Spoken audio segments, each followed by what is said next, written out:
The following podcast has been rated R. You've been warned. Welcome to the greatest DC Legends podcast in human history. Well, okay, maybe not, but stick around anyway because we're about to have some fun. You know me, I'm the AB. And along with the All-Stars, we'll talk DCL, superheroes, comic book lore, and everything else in between. Ladies and gentlemen, this is Atlantis After Dark.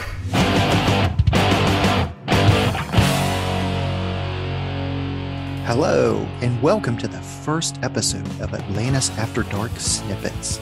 I'm your host, Retmus. Glad you could join us today. Atlantis After Dark Snippets is a companion show to our main show, Atlantis After Dark, and will air in between episodes of our normal AAD show. AAD Snippets, as the name implies, will cover snippets of what is going on in the DC universe and topics that we didn't have time for during the main show, and occasionally we'll also cover the latest on DC movies, TV shows, and some comic book characters as well. I will be your host, along with my fellow co-hosts, Secju and Wally Ball, as well as other members of AAD from time to time when they join in for some added fun and entertainment. On today's episode, we're going to go over the raid tunes of the month and ask the burning question, Tapjoy, is it really worth your time and effort? We'll cover Wally's Stripe's long overdue review and thoughts on the upcoming tunes and reworks for next month, as well as a little more sprinkled in for fun. So stick with us. We're going to have a blast. Now let me introduce our co-hosts. First up is our resident beast and flex master, Wally Ball. How's it going, big guy? It's going good, Redmus. I'm really glad to be here, man. It's going to be a good time. I'm glad you could join us.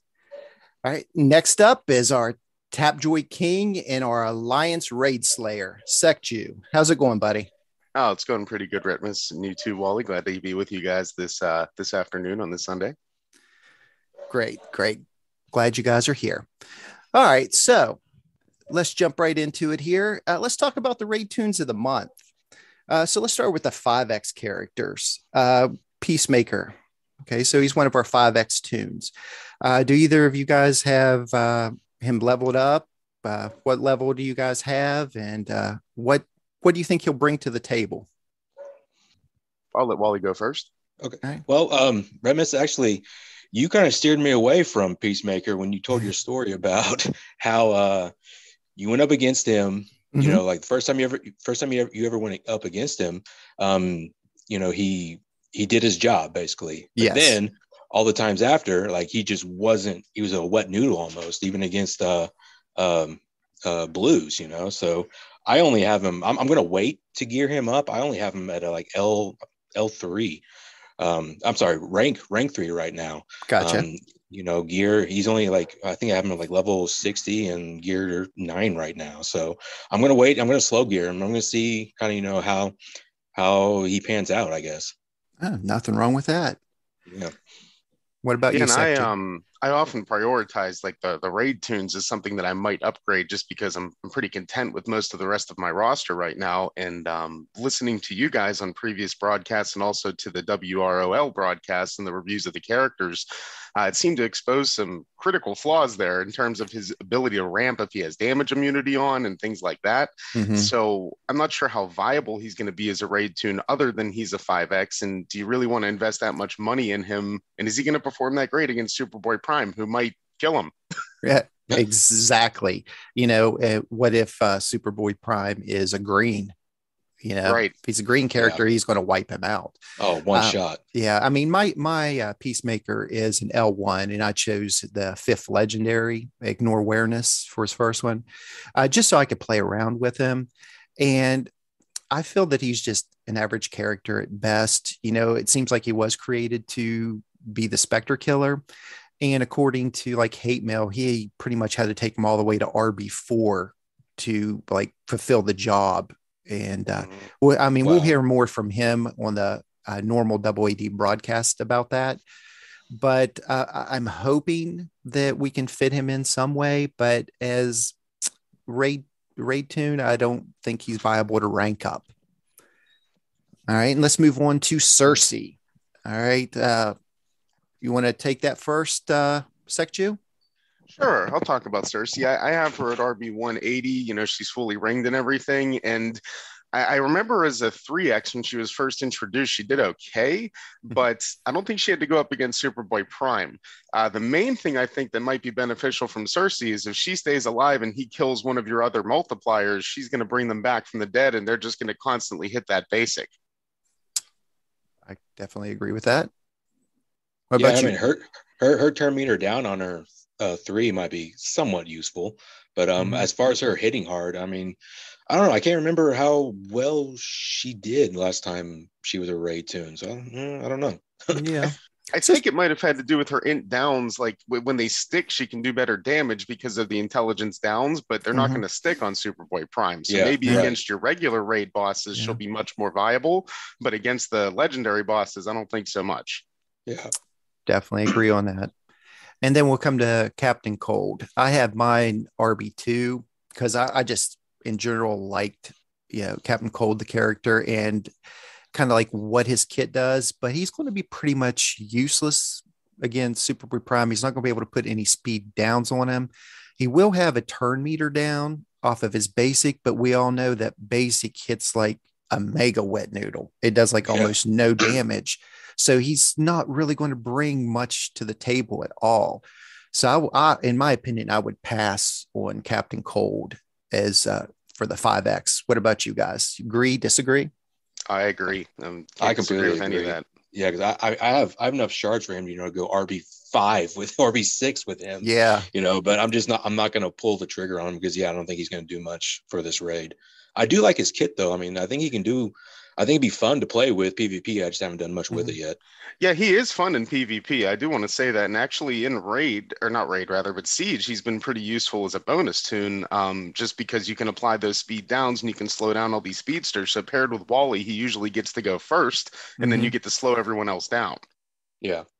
Yeah, definitely. I mean, he has his place, just like almost every character in the game. It's just definitely in Siege, or I lost my thought there. In Raid. In Raid, sorry.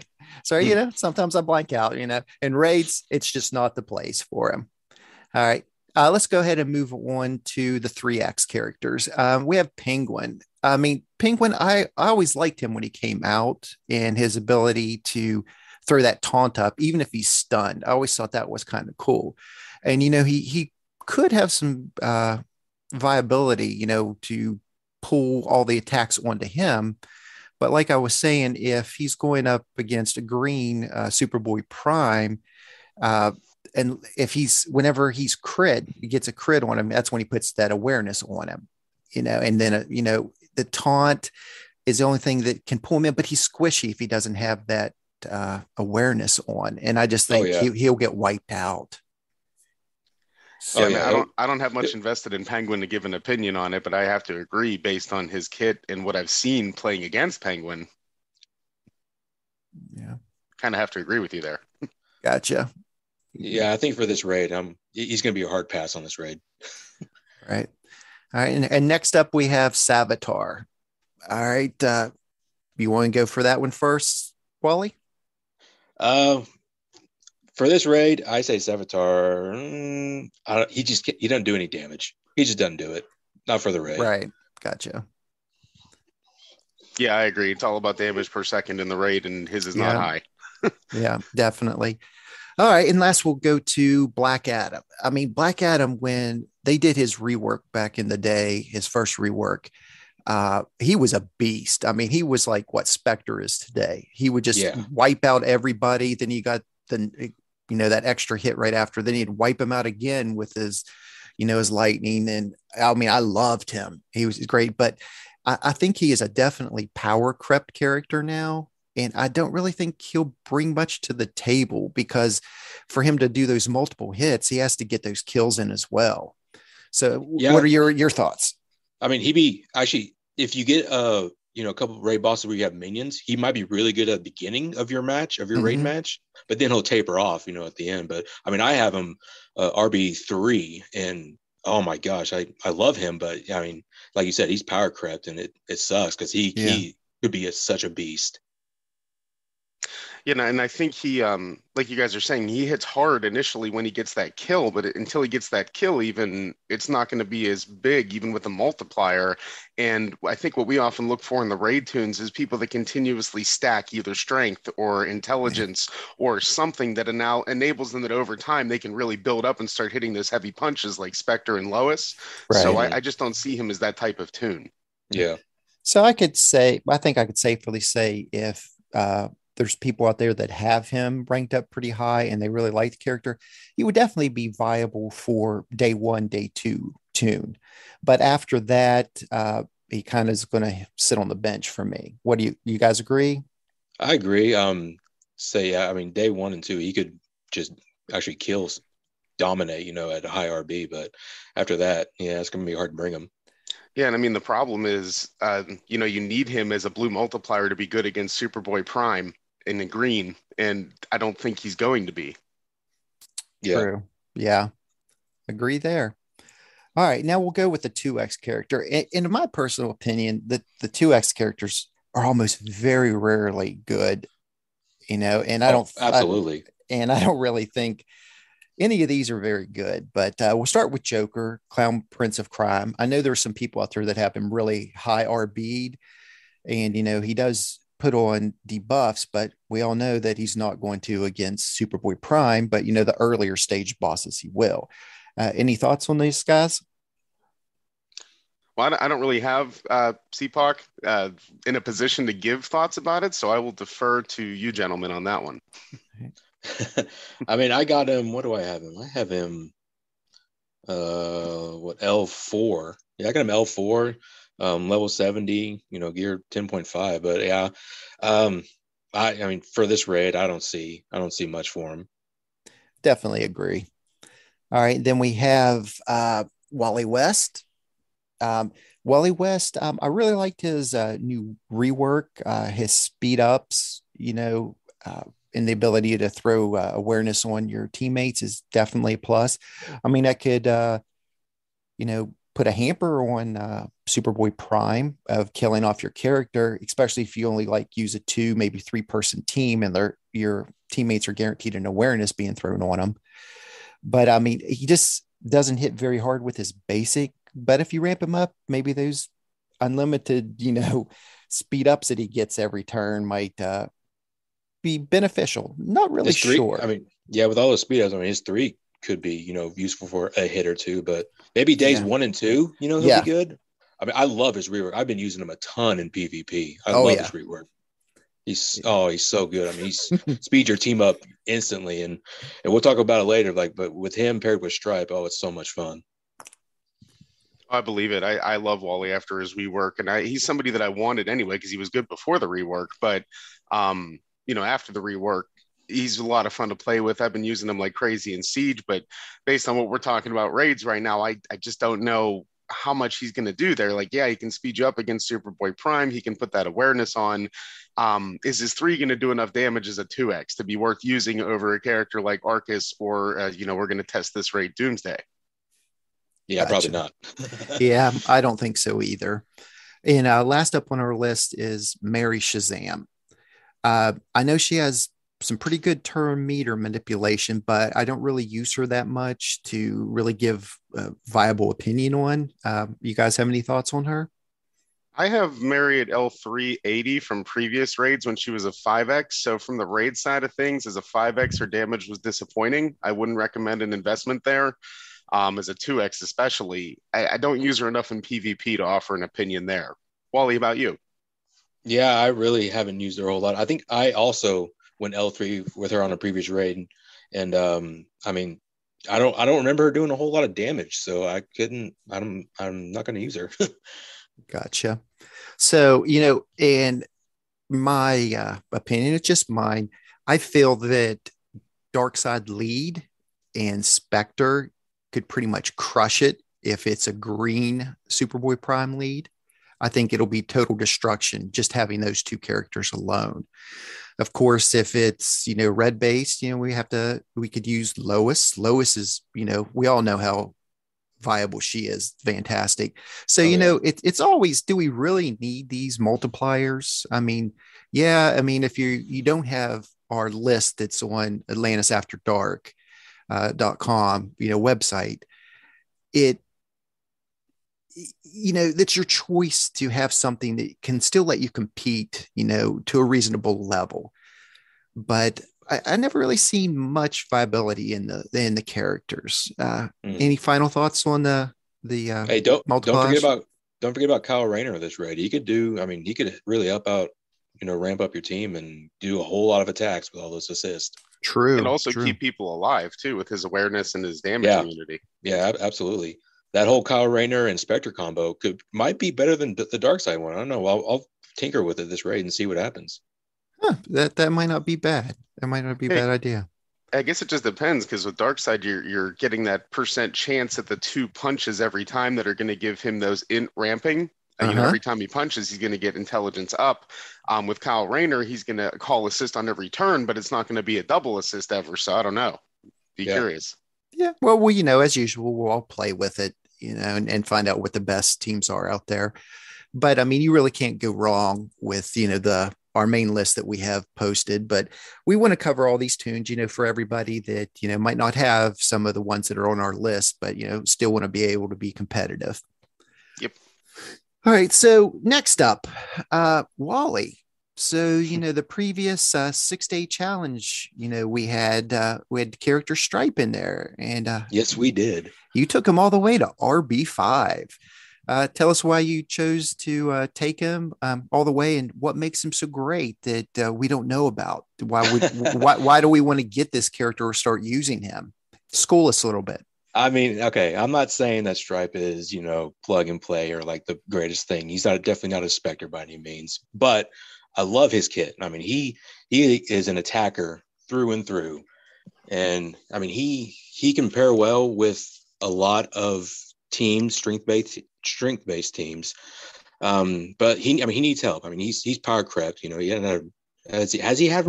had a rework, has he? Not to my knowledge. I don't think he has. Yeah,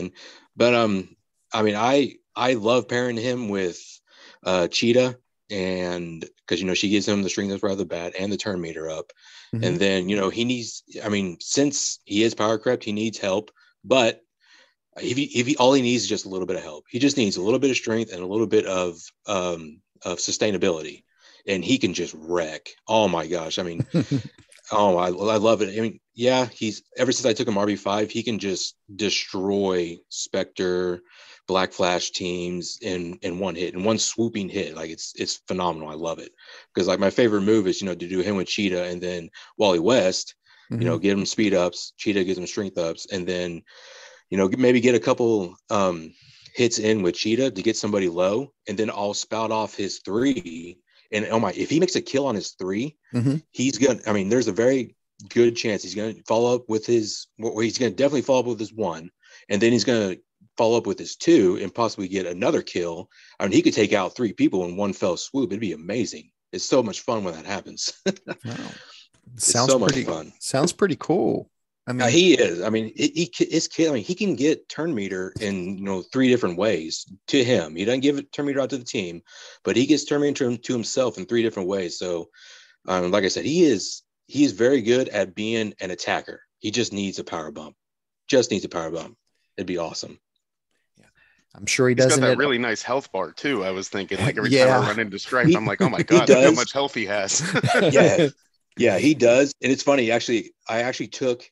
A Arcus double tap from him, and he had only I think like a quarter overheal, and he came out of that double attack with still have his health left. It's like, holy crap, that was awesome. Yeah, that was pretty awesome. Yep. Plus, I liked it because he does the call assist too. Yeah, because his he calls assist on his 2. He can double tap his 1. Just the attacking that he throws out there is awesome. And he can ramp up very, very quickly. It won't stay on long, but he can put a ton of strength ups on himself, and then he can destroy he can destroy blues and reds. He can't do anything against, greens, obviously, because it's power crap. But Right. man, no, he can do some damage, and I love him. He's awesome. Okay, well, there you have it. If you haven't invested in Stripe, he might be a good choice for you. Yeah, Go ahead. if you can pair him, I pair him a lot with Barda, because Barda can again give him more turn meter and all those stamina ups and healing. He could maybe go into his hypercharge mode pretty quick with her, and once he's overhealed, he goes and goes and goes. It's awesome. Very cool, man. Thank you very much for schooling us on that. I appreciate it. Oh yeah. All right, Secju. All right, let's talk a little bit about Tapjoy and why it's relevant in DC Legends, and should players actually take the time out to do the offers that are given to us? Give us your thoughts, buddy. Don't hold back. Yeah, well, let me start with the Tapjoy segment by apologizing to some of our European friends and iOS friends who can't get all these awesome deals that Tapjoy makes available to Android users. So when you're thinking about your next phone upgrade, if that matters to you that much, consider it. But aside from that, how's it not worth it? I mean, they're giving you an opportunity at the in-game currency for free, and all you have to do is invest a little bit of your time. So if you're a free-to-play player, you're probably already doing that to earn as many gems as possible in as many free ways as you can. So it only makes sense to do it with Tapjoy. If you're a paying player, it still makes sense to do it with Tapjoy, because would you rather pay, what do you get for $5 through the DC shop in gems if you were to just buy $5 worth of gems? I think it's pretty much like 1,000. In 1,000, yeah. Okay, so for example, on one of these 3x weekends, I just accepted an offer to play AFK Arena, and one of the things they ask you to do is buy this thing for $5. Guess how many gems I got for it? 10,000. So 10,000 gems for a $5 investment. If you're a spender, why on earth wouldn't you do that? It's crazy. Was that during the 3X or just the normal? That's during the 3X, but even take it down to the normal, like $5 for 300 gems. Yeah. So even if it wasn't a 3X weekend, it's still worth it. Yeah. Definitely. So, I always encourage people to save it for the 3X weekends. If you don't have a 3X deal accepted during those 3X weekends, you absolutely should. Even if you don't complete the deal, but you get some of the gem tiers, you're still getting those gems that'll help you compete in the 6-day events. And, if you're a Wraith player and you want to compete for World's Finest, having an extra 10,000 gems will certainly help you get there. So I definitely think that there's value in Tapjoy for every single player in the game. It can be frustrating. Their customer service is immensely frustrating when they're just kind of giving you those bot replies that, the game was not attributed to Tapjoy, which is almost never true. So, with Tapjoy, you just got to fight with their customer service a lot, but it's worth it to get the gems, in my opinion, because you could spend $100 in DC Legends and get 25,000 gems and 250 character shards, or you could spend $100 in Call of Antia and get 150,000 gems. Oh yeah. Hey, I remember the last it's one. An economics thing, I think. Yeah. The last 3X we had, I spent $49.99, $50 on Raid Shadow Legends, and ended up getting 200,000+ gems. Wow. For $50. Do you know what the return rate on that is? It was insane. That is insane. What's even crazier, Redmus, is I heard, I think it was Zuzu, but don't quote me on this side. I don't want to make him have to explain it. But I swear at one point that deal was completable for $15 for 276,000 gems. Oh, wow. Yeah, so imagine the return on that. That would have been great to score it then. I got it like you did for 50 for the 275K a few months ago when it first came up. But, right. Anytime you can get those offers, and I'm sure the other players in the community that use Tapjoy will attest to this, like those city builder games are so easy to get to certain milestones that you don't have to pay anything for. So, if you're willing to spend a little bit, you can get a ton of gems, but even if you don't want to spend a little bit, you can still get a ton of gems. So when it comes to whether or not players should be doing it or if it's worth their time, I absolutely think they should. But of course, that depends on the offers you have access to. Like I mentioned before, our iOS friends, they have the OLA deals now, but they don't get a lot of the city builder deals from what I understand. So, it all depends on what you have access to. But I think if you have access to anything, it's worth your time. Yeah, I'm pretty bitter about the OLA deals. I took part in those, and now I don't get them anymore. It sucks. You know what? I actually bought the last time they offered OLA for Android was the first time I ever bought it, and then it disappeared. Yeah, it really helped too, because I could get my girlfriend, just surprise her with a gift. And she's like, "Oh, this is so thoughtful." It's like, "Yeah, it's all for you, baby." Yeah. I had to explain it to my wife what it was for, but she was like, "Absolutely, you can buy me that." There you go. 2 birds, 1 stone, the old saying. Exactly. Yeah. So, I mean, I definitely feel Tapjoy is 100% relevant and worth your time as well. And I do feel kind of a little bit irritated in a way as well, because it will make it unfair to a lot of other players that don't have those offers, like you mentioned, Secchu. So it kind of gives an unfair advantage, to like the Android players, to get all those deals. But, absolutely. I'm definitely happy for those deals because I am an Android player.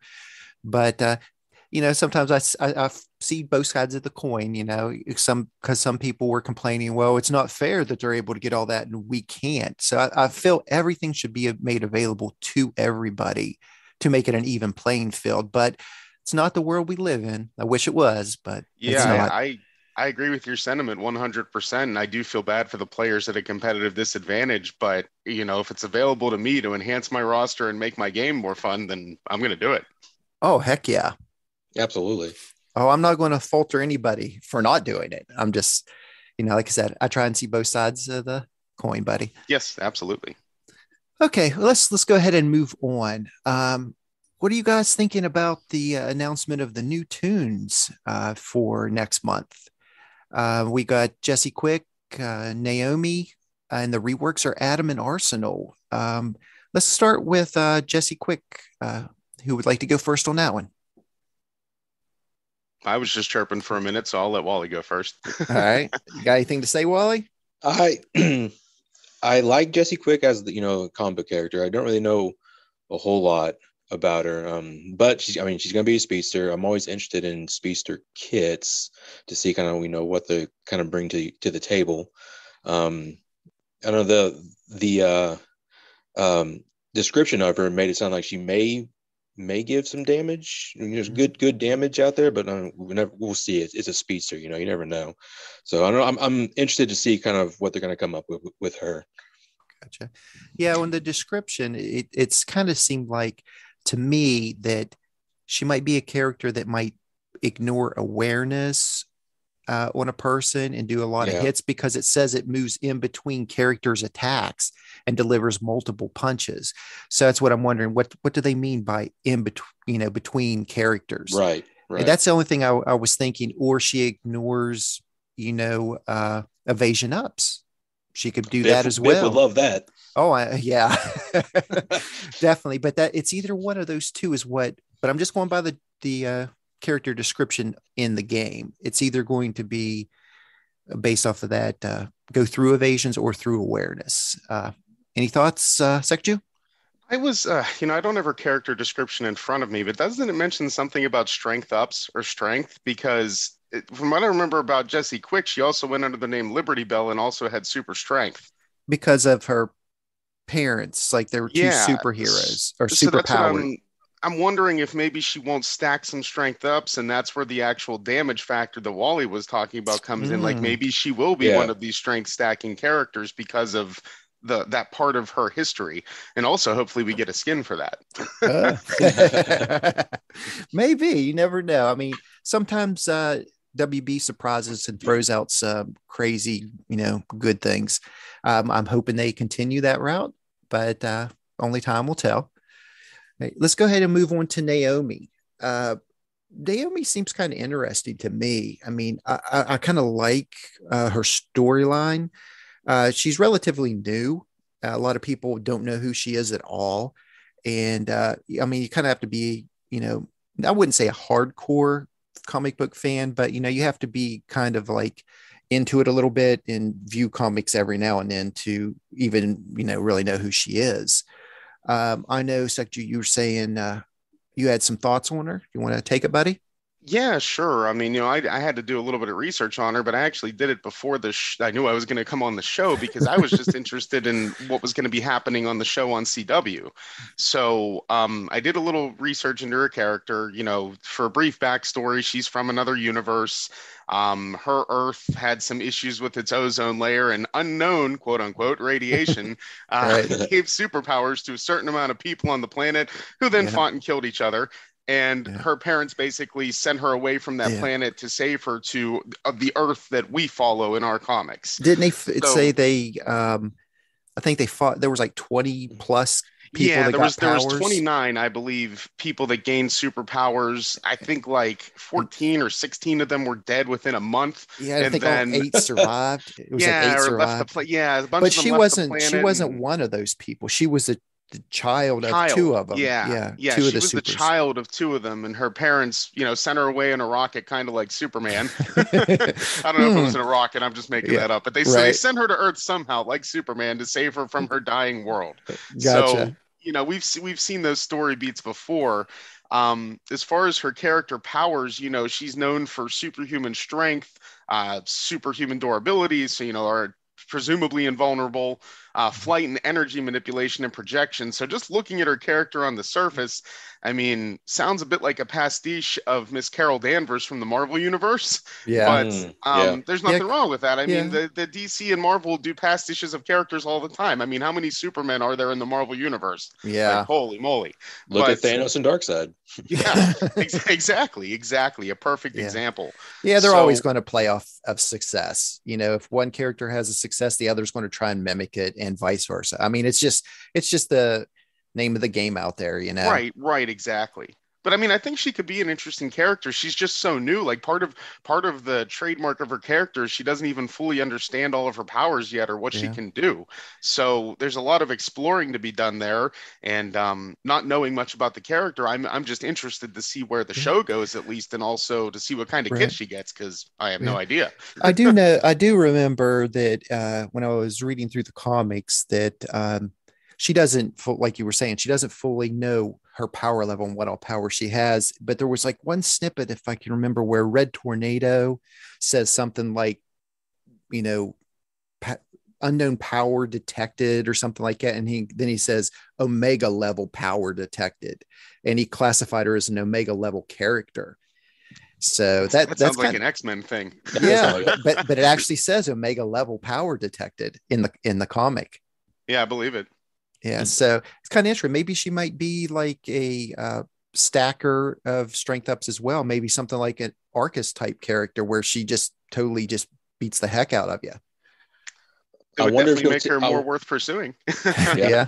I mean, I wonder if she'll take up, Yara Floor's claim of, strongest character in the game. I wonder maybe she'll take that up and be, if she stacks, strings on top of that, like that could be pretty good. Yeah, it quite possibly could be. I know in the comic books, she's like really good friends with Wonder Woman or Wonder Girl. So it's kind of interesting. I mean, she could be a good character in the show only 2 episodes, I believe, that are out right now. First 2, to me, it was very, very slow, but it's building on character development. And I think they need that anytime a new character is being presented to the world like that don't follow the comic books. You can't, it's kind of hard to jump right into and the character's fully developed. And then they have to do like a flashback sequence all the time and try and explain this. I think they're going the other route where they're slowly developing it. Like, oh, here's this normal girl and she's going through these issues and, she's a fan of Superman and, there's some weird people in town, and they slowly, start developing and showing like, who is this person here? And, it seems like he's, has something to do with another race of winged superheroes out there. So it seems like it can develop into something really good, and I'm hoping that it does. Yeah, WB, I've kind of lost faith in them ever since Arrow, or the end of Arrow, and then Flash, series tapering off. So I don't know. I mean, I might watch this show if you say it's good, Retmus. I might give it a look, but I know nothing about her. Right So now, I I'll can't. need that character. Yeah, I can't really give a judgment right now on it because, like I said, it's slow character buildup. I don't know which way and which direction they decide to take it. Yeah. But personally, on the newest shows that are out, Superman and Lois is what I give the mega thumbs up to. Yeah, I watched that, and I do love that one. That's a good show. Yeah, and it looks like they're going into the Doomsday arc now, so that might be interesting. That might be, Yeah, I hope they do it right. Well, we shall see. Yeah, not a Smallville Doomsday. Even though I love Smallville, I really thought their Doomsday version was kind of bad.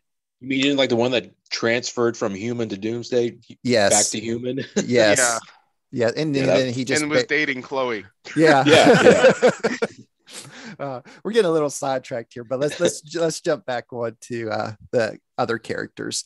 So did you want to continue about Naomi's show? Or? Yeah, go right ahead. Go ahead. I was just going to say the most jarring thing for me, having watched the show, is that it seems to exist in a universe where they didn't realize Superman was real. Yeah. At least that's what it seems like.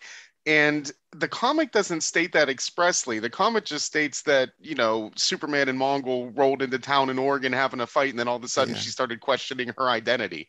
Yeah. So I'm just curious to see where it goes. And I was mentioning in the chat earlier that it looks like they are teasing some interesting things with the aforementioned wing guy that you mentioned that I believe is a Thanagarian, so he would be like Hawkgirl, essentially. Right.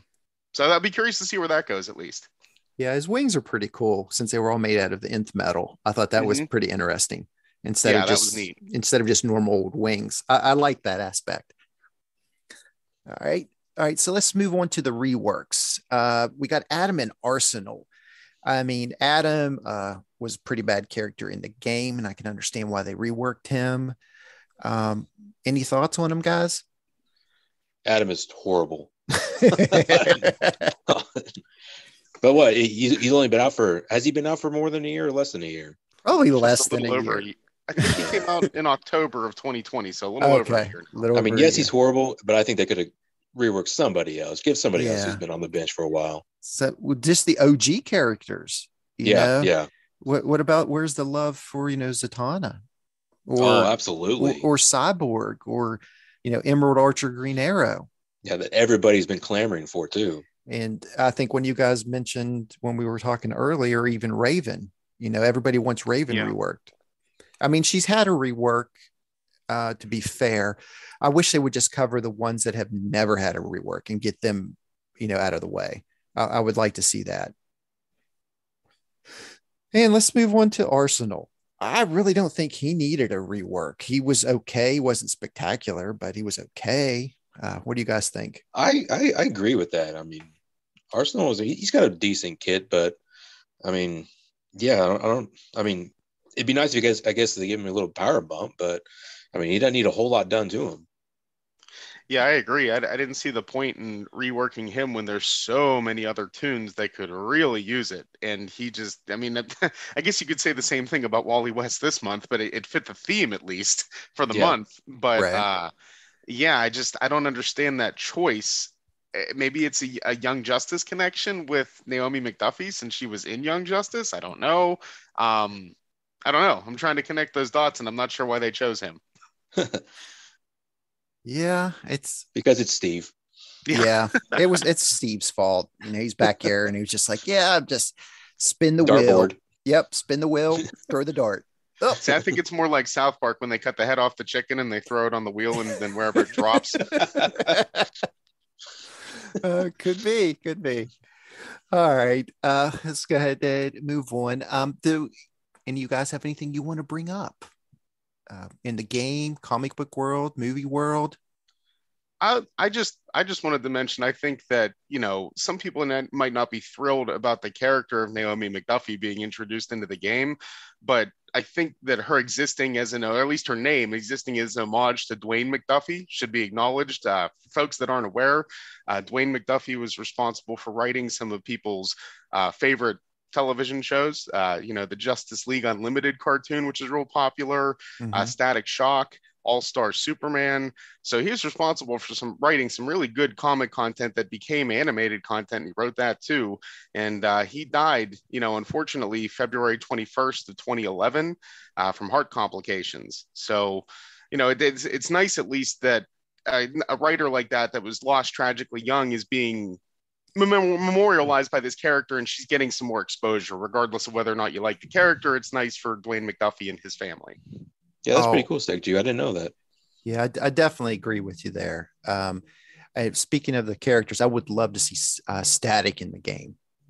Oh yeah, I'm sure a lot of people would. I think I've heard that. He's a cool character. I've always liked him. But yeah, it's nice that they're paying homage to him in one way or another. To, like you were saying, it's always nice when someone gets represented and remembered in some big way. And I think this is definitely one of those times. Yeah. I think previously too, they had even dedicated, if you guys remember the animated feature Justice League Doom, I believe that came out in 2012. Yes. That one was actually dedicated to his memory as well. Okay. I didn't remember. And that was really well done. That was a good movie. It was. Yeah, it was based on the storyline Tower of Babel, which was a great trade collection during the Big Seven run, I think, from Grant Morrison. Mm-hmm. Yeah. Awesome. Sorry, boring stuff. My bad. Oh, it's not. No, it's not boring at all. I mean, anything, DC comic book related, anything in the, universe like that is always great. I mean, there's no such thing as really useless knowledge. People say there is, but there's always a place for it somewhere. That's right. Jeopardy exists. Exactly. That's what I was going to say. You never know. You might be on one of those shows and they ask one of those stupid questions, and you're like, hey, I thought this was useless. I'd probably forget the answer in the form of a question. All right. So I think we're going to go ahead and wrap it up for our first episode of AAD Snippets. I wanted to give a big shout out to AB. If it wasn't for him, none of us would be here doing the show today. And I would just want to thank him from the bottom of my heart and hope for a speedy return. Love you, AB. Yep, same, AB. Love you. Shout out, buddy. Oh, definitely. All right. And we'll go for some final thoughts. You have any, Wally? I would just say, you know what? I love the game. I wish that it just keeps kind of expanding. It'd be nice, if we got a little bit more every now and then. But I mean, if we get baby steps every now and then I'm definitely going to keep playing. And I hope everybody else obviously keeps playing. And just, I mean, if they throw us crumbs every now and then, so be it. At least it's something. Right. I gotcha. All right. And you have anything to say for us, Secchu? Yeah, I'm kind of the same mindset with the game. Like I love playing the game. It's something I will continue playing as long as they keep, as Wally mentioned, giving us crumbs. We can always hope for maybe a little bit more and offer those suggestions to the development team and see what we get. But I think more than anything, I enjoyed the community. I enjoyed the alliance that I'm graced to be a part of. And I appreciate every member of AAD because it's some of the most fun I've ever had playing this game in the 4 years that I've played it. So, it's a blast, and hopefully they keep giving us some new content. Maybe a couple Legionnaires would be nice to get added to the game at some point before they end it, but we'll see. Right. Well, speaking of, breadcrumbs and getting more content and stuff, I'm definitely all for it. I don't know if any of you guys have actually jumped into the game Raid Shadow Legends. That game is like overkill of things to do.